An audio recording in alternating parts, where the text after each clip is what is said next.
And in other news, a peaceful protest in Washington, D.C., where hundreds of LGBTQ plus people and their allies braved the rain on the final day of the weeks-long World Pride celebration.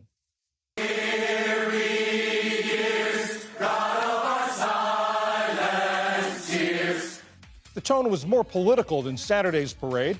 Speakers criticized the Trump administration's rollback of anti-discrimination policies for the LGBTQ plus community and executive orders targeting transgender people. The mayor of Moscow says Russia intercepted at least 10 Ukrainian drones that were headed for the city. In Ukraine, one person was killed and another seriously wounded overnight in another round of Russian airstrikes in the Kharkiv region. Russia has stepped up its attacks since Ukraine's big drone strike on its warplanes.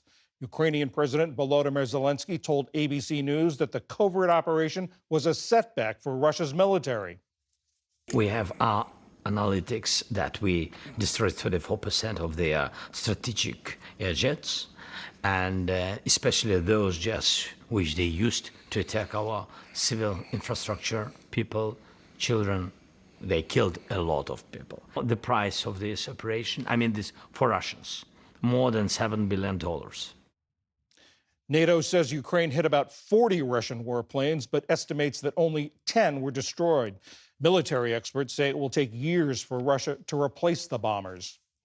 A Colombian senator and presidential hopeful remains in critical condition in a Bogota hospital. Miguel Uribe was shot Saturday at a campaign event in Bogota. People staged vigils and waved Colombian flags outside his hospital. Authorities said they arrested a 15-year-old carrying a pistol. The government is offering a $730,000 reward for information about who was behind the attack. In a statement, Secretary of State Marco Rubio condemned the attempted assassination and said inflammatory rhetoric from leftist Colombian President Gustavo Petro was to blame. And at the French Open in Paris, a stunning comeback for 22-year-old Carlos Alcaraz, defending his title in a marathon match. He rallied from 2 sets down and saved 3 match points to beat world number 1 Jannik Sinner. The match was the longest ever French Open final, 5 hours and 29 minutes, and it ended in a tiebreaker. Still to come on PBS News Weekend, we sit down with the author of a book that looks at OpenAI and where it may take us.